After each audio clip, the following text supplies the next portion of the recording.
Olá, aqui é o Marcos Beck e hoje eu queria falar um pouquinho sobre estrutura de história, mas não só falar teorias e ideias, né? Tentar mostrar um pouquinho como que eu faço para estruturar uma história. Lembrando que o processo criativo de cada pessoa é pessoal, é seu, né? Você pode fazer de um jeito, eu posso fazer de outro, mas o legal de demonstrar um pouquinho de como eu faço é para você entender mais ou menos como poderia ser um processo criativo. Aí você pega a forma como você faz, a forma como eu faço, como outras pessoas fazem, e você vai montando o seu próprio processo criativo. Esse é o meu processo criativo. Tudo começa com uma ideia, eu falo isso sempre, já falei isso em vários vídeos. A coisa mais importante é você anotar suas ideias, mesmo que elas não pareçam geniais ou muito boas na hora. É importante que você anote essas ideias, não deixe que essas ideias se percam. Então, o que eu fiz? Eu tive uma ideia baseado... Era uma ideia que já vinha na minha cabeça há bastante tempo, na verdade, só que eu nunca tinha parado para anotar. Então eu estruturei essa ideia na minha cabeça e resolvi escrever. Então eu estava com o celular na hora, era a única coisa que eu tinha era o meu celular aqui.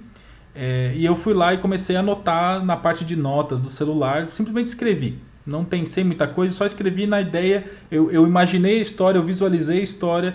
É uma história curta, né, que vai ter no máximo 10 páginas, então eu visualizei essa pequena história e escrevi ela, do jeito que ela apareceu na minha cabeça, porque no meu caso, por exemplo, o processo é muito visual, eu imagino muito a história, quase que eu vejo um filme dessa história acontecendo na minha cabeça, então eu tento anotar o que está passando na minha cabeça naquele momento, com o máximo de detalhes possível. Então depois que eu anotei essa ideia, de forma bem rústica, digamos assim, chegou o momento de eu começar a estruturar ela para ela se tornar uma história em quadrinhos no futuro. Então eu quero transformar isso numa história de no máximo 10 páginas, como eu já falei, uma história curta. Então a gente vai pegar essa ideia e tentar estruturar usando os 3 atos. Os 3 atos são os 3 atos... A estrutura em 3 atos... A estrutura em 3 atos é meio que a forma básica de contar uma história, né? Com começo, meio e fim, digamos assim. A gente só não chama de começo, meio e fim. A gente chama de setup, confrontação, né, com conflito e resolução. Então, setup seria a preparação, o conflito e a resolução. Normalmente, histórias bem pequenas, histórias curtas, contos, elas costumam se basear nessa estrutura mais tradicional, estrutura mais antiga de contar uma história. Então, ela pode ser muito abrangente. Qualquer outra estrutura, jornada do herói, a estrutura de plot em 6 estágios, tudo isso, de alguma forma, tem os 3 atos lá dentro. Né? Por mais que se você procurar, por exemplo, o Jornada do Herói, você vai ver que dentro da Jornada do Herói tem 12 passos. Se você procurar por Jornada do Herói, você vai ver que dentro da Jornada do Herói tem 12 passos, mas esses passos estão de alguma forma divididos em 3 atos também. Então, na história curta, eu vou focar nos 3 atos, como eu já falei em outros vídeos aqui sobre os 3 atos. Mas vamos ver um pouquinho da prática então. Então eu estou aqui com a estrutura do meu lado só para demonstrar. Normalmente eu não faço dessa maneira, né, exatamente dessa maneira. Eu faço menos visual do que eu vou fazer aqui, mas eu queria demonstrar como que funciona isso, como que a minha cabeça funciona enquanto eu faço esse tipo de trabalho. Então eu tenho que pensar aqui na preparação, que é o primeiro ato. Né? Lembrando que esse rascunho é completamente rascunho da história, né? Então a gente pode acabar modificando alguma coisa. Mas eu vou ler essa primeira parte que eu acredito que seja o primeiro ato aqui. O rapaz espera o ônibus no ponto, está ouvindo uma música no celular com fones de ouvido. Ele parece distraído e um pouco solitário. O ônibus chega, ele entra e cumprimenta o motorista, vai até o fundo do ônibus, se senta nos últimos bancos, o ônibus está quase vazio, ele olha pela janela e vê o movimento passar e parece solitário. O ônibus para em outro ponto, uma garota entra e ele a nota de longe e parece surpreso com sua beleza. Apenas a acompanha com os olhos, mas ela nem percebe seu observador. De repente, seus olhos se encontram. Desconcertado, ele fica enrubrecido e desvia o olhar. Então, eu acredito que... Aqui a gente tem a continuação, né? Eu posso dividir... Até essa parte, eu acredito que seja o primeiro ato. Por que eu acho isso? Bom, a gente está preparando aqui, a gente está demonstrando quem é esse rapaz, o que ele está fazendo, qual é a situação em que ele se encontra, né? No caso, ele está esperando o ônibus, está no ponto de ônibus sozinho, esperando o ônibus. Ele entra no ônibus, ele cumprimenta o motorista, isso demonstra que apesar de ele estar ali sozinho, ele não é um cara antissocial, ele é um cara normal, né? Ele não tem essa característica de não querer falar com pessoas e tal. Então a gente está preparando esse personagem, está demonstrando quem é esse personagem e em que situação ele se encontra. Aí ele entra no ônibus, ele vai até o fundo, então ele quer se isolar um pouquinho, quer ficar na dele ouvindo a música dele. O ônibus não tá muito cheio, tá quase vazio, isso é uma coisa que eu visualizei na minha cabeça, então eu escrevi também. Ele olha pela janela e vê o movimento passar, parece solitário, ele tá na dele lá, tá tranquilo. Aí o ônibus para em outro ponto, uma garota entra, ele a nota de longe e ele se surpreende com a beleza dela, ele acha ela bonita. E aí ele apenas acompanha ela entrando com o olhar. Aqui eu não falo exatamente qual é a expressão que ele tá, mas eu acredito que seja... Eu acho que quando eu pensei nessa cena, eu não pensei num olhar tarado, assim, olhando. É uma coisa mais de acompanhar, porque ele ficou meio que encantado com a beleza da menina. Mas ela nem percebeu que ele tá olhando. Só que aí o que acontece? De repente, os seus olhares se encontram. E esse é o momento onde a gente vai ter uma coisa importante da estrutura de três atos aqui, que na minha opinião é importante, né?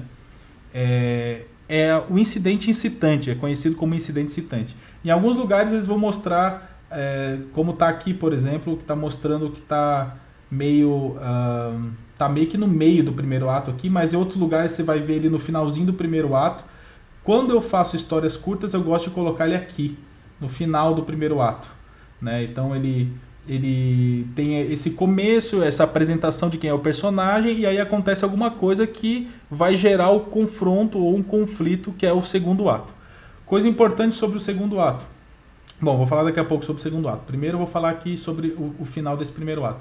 Então eu tenho uma situação que talvez para eu fazer em 10 páginas, talvez eu tenha que diminuir um pouco todo esse passo a passo, ou condensar em menos quadros esse passo a passo dele entrando no ônibus, indo até o fundo do ônibus. Então, provavelmente eu vou diminuir um pouco essa parte para usar apenas 3 páginas no máximo, até que o incidente incitante aconteça, talvez no quarto ou talvez na terceira página.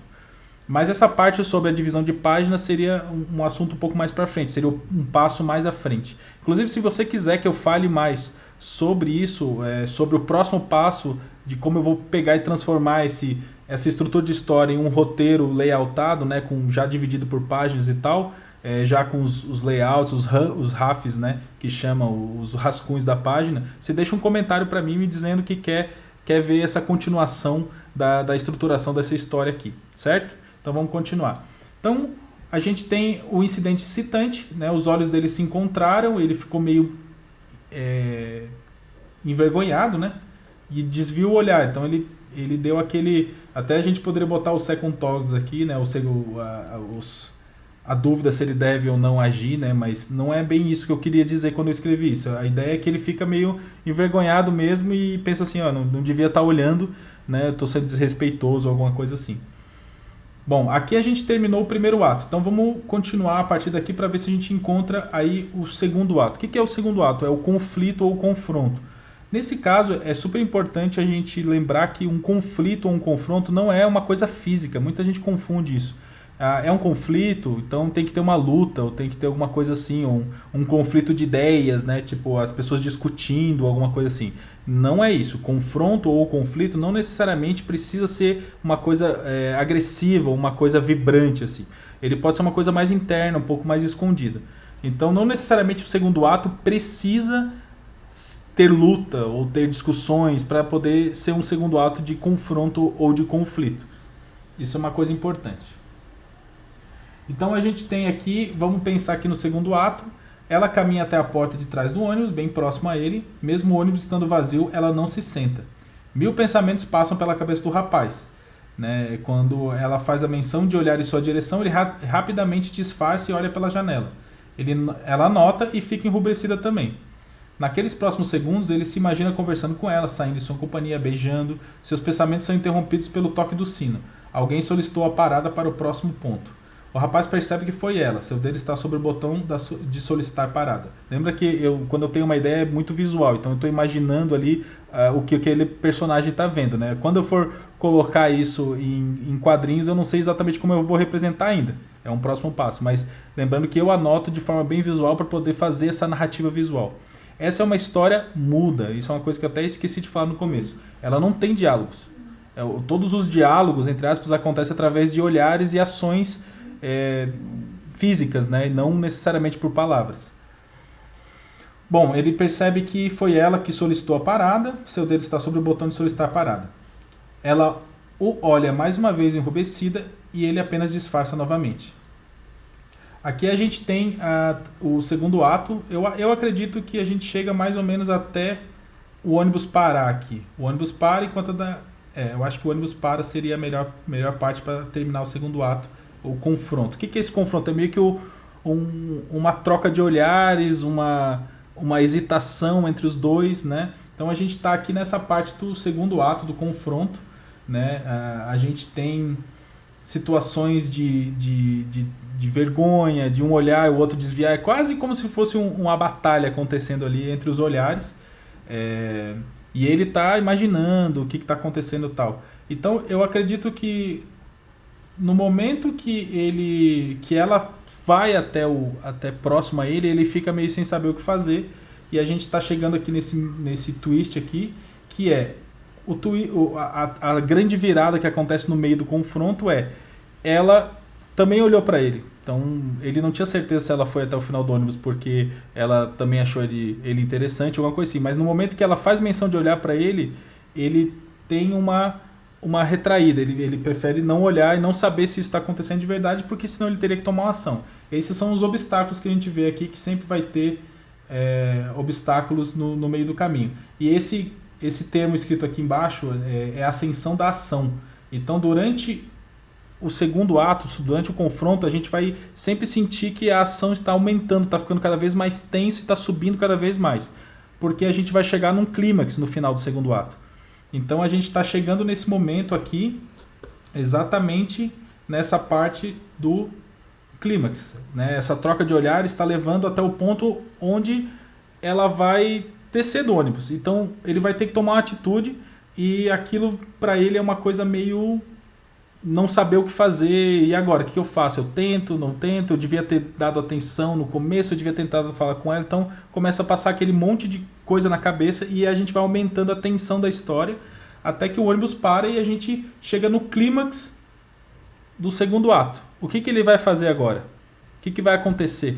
Ele vai ter que fazer alguma coisa. A gente chegou no ápice, ela vai descer. A iminência dela descer do ônibus, porque ele percebeu que foi ela que tocou o sino, já é essa parte do desastre aqui que a gente tem também, né? Isso tudo lembrando que são guidelines, né? São guias, não são necessariamente regras. Você não precisa ter tudo isso numa história. Eu estou só tentando seguir um pouquinho mais estruturado os 3 atos aqui para tentar entender da onde veio essa minha ideia e como que ela se estruturou naturalmente.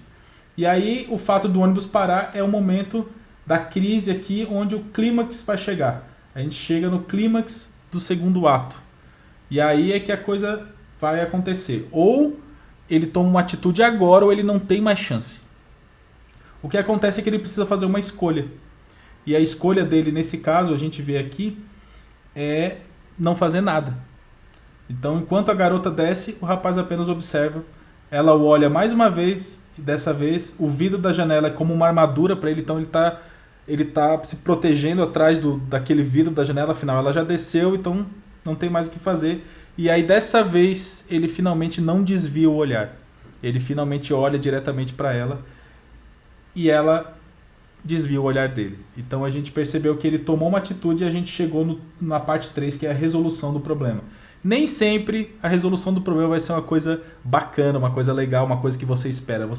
A gente está subvertendo um pouco essa ideia nessa história. A gente está pegando um clímax, chegou até o ponto onde agora ele vai ou não vai, e aí ele simplesmente não vai. E aí a ação começa a descender, começa a diminuir para a gente chegar na conclusão final. Então a gente está nessa situação final, que é o clímax do ato 3, né? Que é ele ver ela olhar ele, só que aí ele percebe que já é tarde demais. Então esse finalzinho aqui seria a resolução, seria o final do terceiro ato e o final da história também.